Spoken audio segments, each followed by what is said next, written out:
Welcome to the Non-Inclusive Inclusion Podcast. Ooh, another white boy with a podcast.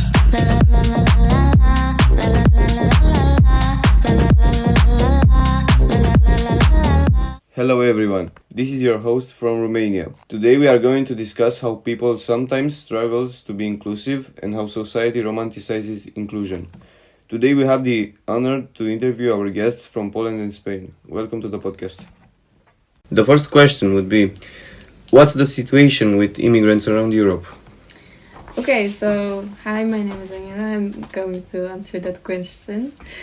I'm gonna talk about the situation in Poland and with the Ukrainians.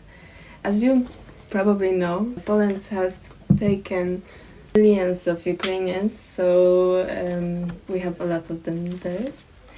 And then I will talk about the experience from my family and my friends that I know of, just to say about their life in Poland. So the first example I can tell about my friend that took a family from Ukraine, just to be inclusive, because that's what we want to do. Yes.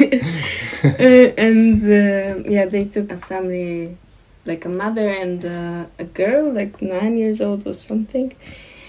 And in the beginning, everything was fine, they were very grateful to be there and everything. Everyone was nice to each other and everything.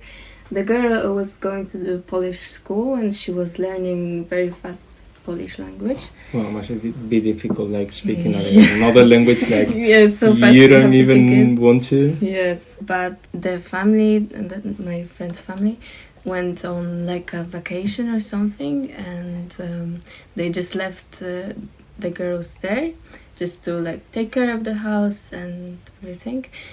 And what happened was like the mother got her boyfriend to the house, and the owners of the place were just like very pissed because who wants that? Yeah. And it's just like very hard to be inclusive sometimes. Like that's the point of my story. Yeah. Because like also my friend's family was like super nice to them until that point. And then they just like said that they have to move out and just go somewhere else. But the mother was saying to her child that it's just like, this family is the worst, they kick us out for no reason, it's just must be difficult. Yes, exactly. So that's the first example. Like it's just like very hard to be inclusive for people that don't really take care of things that they get, they don't care about it at some point. Maybe like in the beginning they were like very grateful, but later it's changed. Yeah. And the other thing is like my mom is a teacher, and so she was teaching two girls from Ukraine, and they were so completely different stories about these girls, because the first one that got into her class was just like really trying to be friendly, to like learn everything she has to in Polish, and she was trying to learn Polish also. And yes, she was very included by the whole class. But then the other girl came, and she really had a different attitude towards the whole class, and she just didn't care. She didn't speak to anyone. She just didn't want to be included, so she wasn't included. So that's the thing. Yeah, maybe one part of the inclusion, you can include something that doesn't want to. Yeah, that's true. Yes, so that's my point. It's very hard to be inclusive, because it's only that easy on the paper. It's not as easy in real life. So, yeah, that's it. Okay, thank you, Anila. The next question. Have you ever faced any difficulties being a feminist? Well, I'm a man, I'm feminist. That's kind of obvious. I will say many, but I think I've got one story that is like kind of pretty heavy for me, or at least at this moment. Now I like make fun of it, kind of crazy. Well, I've kind of participated in many protests in the International Women's Day, like the 8 a.m. I think everybody knows it. One of the main ones that I participated was in 2018 in Spain. It was a heavy one because there has been like a group raping of a girl during a festivity in Spain. Yeah, nothing. It was quite heavy and quite mediatic. So like everybody was following the case on TV and in media. Such a crazy thing. So everybody it was like the 8M. They haven't done like the judge of the bastards to call them somehow, and everybody went to the streets. I was like so important for me as a man to be in that protest. It's like I feel like I should be part of the I don't know, of the group that should punish this kind of behaviors for the well-being of the men. It's like it's social awareness that this is like a very bad thing and that we have to do something. Everybody agreed on that.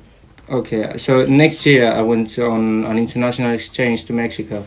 The International Women's Day took me, like I was in Monterrey, northern Mexico. So I'm a feminist, so I really wanted to go to the protest, and I went over there.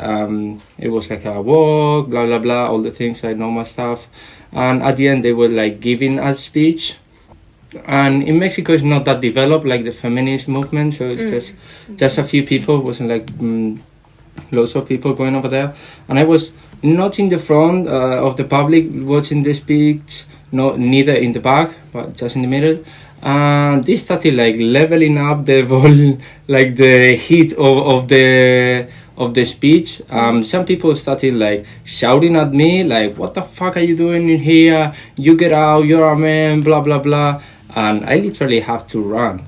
It's like some people were going for me to punch me. So as a man, that I feel like I'm feminist, and I really think that it's important that the group of men are feminists, because as I said, it's like a social awareness of what should be done. It was kind of shocking, basically.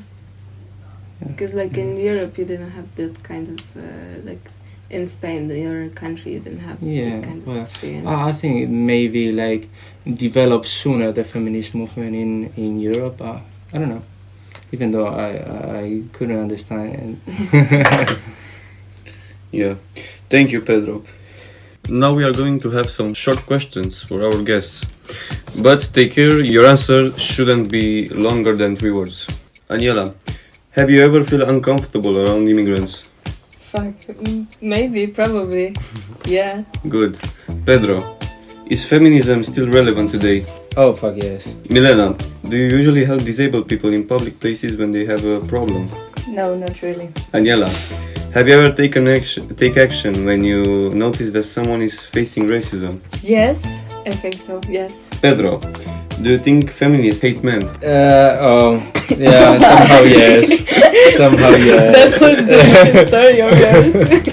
Milena, if you were a disabled person, would you think that your friends you have now would still be your friends?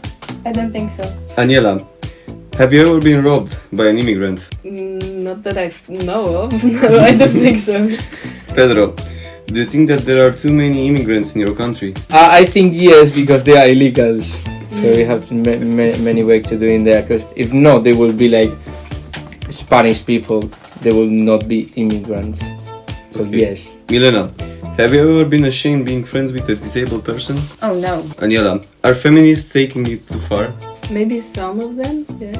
Pedro, are men and women treated equally in your area? No. Milena, have you ever harassed immigrants? No. So here we have the final question. Have you ever had any experience with disabled people?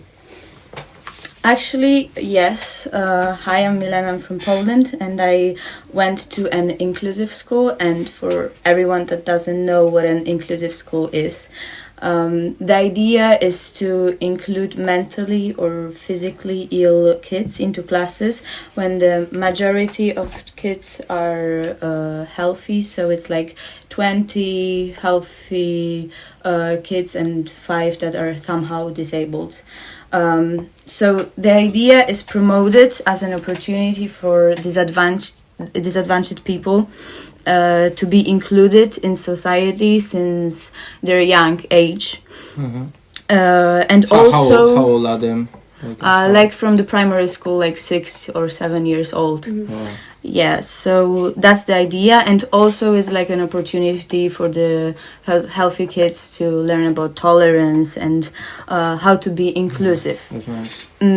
But actually, the statistics shows that it's not actually working as we want it to, because about 70% of kids that are in these classes don't really feel included, and they're kind of left out, and also their grades are actually worse, and exams are worse than that kids that go to classes they're only disadvantaged kids.